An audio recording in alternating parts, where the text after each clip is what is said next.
이번 시간에는 어긋날 비, 그 다음 갈마, 허물죄, 무리배, 한자에 대해서 가장 쉽게 접근하는 방법을 설명해 보도록 하겠습니다. 1번 어긋날 비입니다.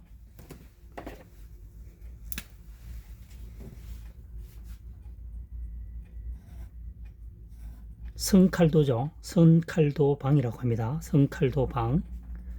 하나, 둘, 셋, 석삼입니다. 하나, 둘, 셋, 석삼입니다. 많은 것을 칼로 나누면 모양이 제각기 나옵니다. 똑같은 게 없다는 거죠. 자를 이용해서 정확하게 자르지 않으면 그냥 칼을 가지고 무턱대고 자르면 크기가 전부 다 어긋난다는 거죠. 서로 어긋난다는 얘기입니다. 서로 어긋날 비입니다. 어긋날 비. 모양이 같지 않다는 얘기죠. 우리가 반찬을 만들 때 가로 세로 정확하게 자르지는 않습니다. 대충 자르죠.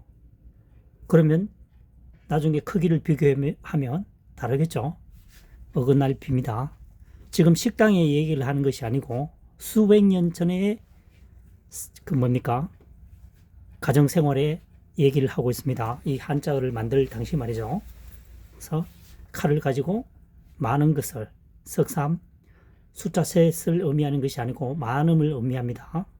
그래서 서로 어긋난다. 크기가 같지 않다는 얘기입니다. 어긋날 비 되겠습니다. 칼로 자르게 되면, 물건을 칼로 자르게 되면 크기가 일정치 않다. 서로 어긋난다. 그래서 어긋날 비가 되겠습니다. 두 번째, 갈마입니다. 갈마. 산마자는 아시는지 모르겠습니다. 산마.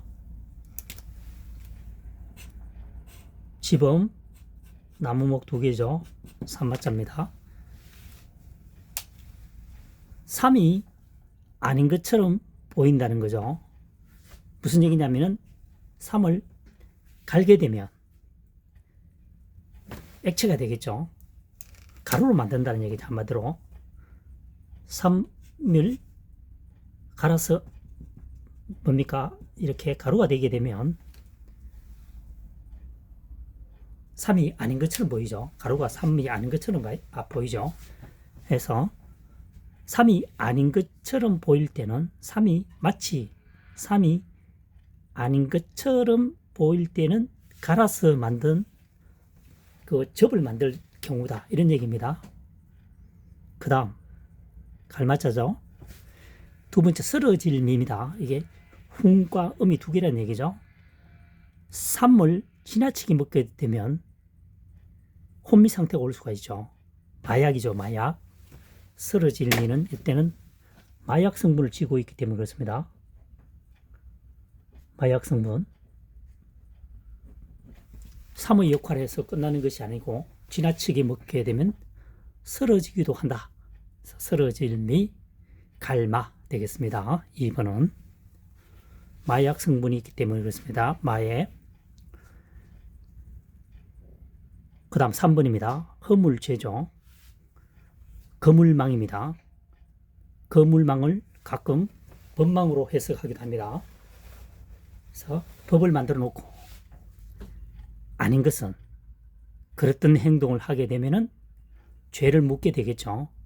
죄가 됩니다. 허물이 됩니다. 법망에 어긋나는 행동을 하게 되면 규칙과 규정에 어긋나기 때문에 허물이 되는 거죠. 죄를 짓는 겁니다. 그래서 허물죄, 죄 지을 죄 이렇게 되겠습니다. 4번 무리배차입니다. 안일비, 수레그, 수레차죠. 수레그는 처음에는 수레거로 시작했겠죠. 문명이 발달함으로써 이제 자동차가 나오니까 수레차가 된 거죠. 처음에는 수레거로 사용되겠죠. 대부분 발달해서 수레차로도 사용됐을 것이겠죠. 배출하다, 무리를 끄집어낸다 이런 얘기가 되겠습니다. 그래서 수레에 아닐 정도로, 그러니까 수레에 탈 수 있는 사람이 5명인데 많은 사람이 탔다는 얘기죠. 그래서 무리다, 무리를 형성하고 있다. 그래서 무리배 되겠습니다. 무리배, 배출. 다시 1번으로 올라가면 어긋날비입니다. 선칼도방, 선칼도방, 선칼도방. 그래서 칼로서 여러 번 이렇게 과일이나 채소 등을 자르게 되면 크기가 일정치 않고 두께도 일정치 않고 서로 어긋나다. 그래서 어긋날비 되겠습니다. 시시비비를 가려보자. 시비 되어 있죠. 시비 되어 있습니다. 그 다음 두 번째 갈마자입니다. 삼마였죠. 삼마 안일비. 삼을 갈아 놓으면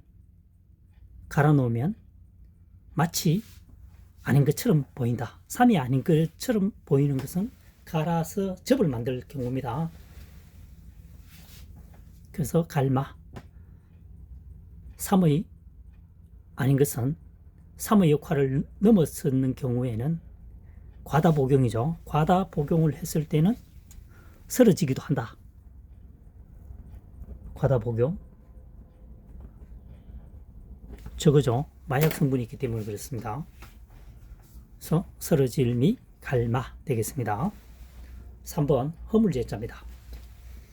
거물망이죠. 거물망. 거물망은 거물을 쳤기 때문에 법망이라고도 볼 수 있습니다. 법망. 때에 따라서는, 경우에 따라서는. 그래서 법에 아닌 것은, 법에 어긋나는 것은, 법에 어긋나는 행동이나 행위를 하는 것은 허물이 되기도 한다. 죄를 묻기도 한다. 그렇죠? 그래서 벌금 얼마 뭐 이렇게 나오죠. 허물죄, 죄지을죄 이렇게 되겠습니다. 4번 무리배자입니다. 안일비, 수레의 그. 수레에 아니다. 육군 정량을 초과했다. 굉장히 많은 무리다는 거죠. 무리라고 하는 것은 헤아릴 수 없을 만큼, 뭐 꼭 그렇지는 않다 하더라도 생각보다 많은 것이 움직이게 되면 무리라고 보는 거죠. 무리배. 뭉쳐있는 단위를 말합니다. 무리배. 그래서 배출 되겠습니다. 이번 시간에도 마찬가지로 주어진 한자만을 가지고 최대한으로 활용하여 풀이한다는 얘기입니다. 각골문, 설문해자, 상형문자 동원하지 않습니다. 2024년 현재 시점에서 파자 분석을 통해서 한자 학습을 하는 것이 가장 적합한 학습 방법이라고 생각합니다. 영상이 도움되셨다면 구독, 좋아요를 응원해 주시길 바랍니다. 다음 시간에 또 뵙도록 하겠습니다.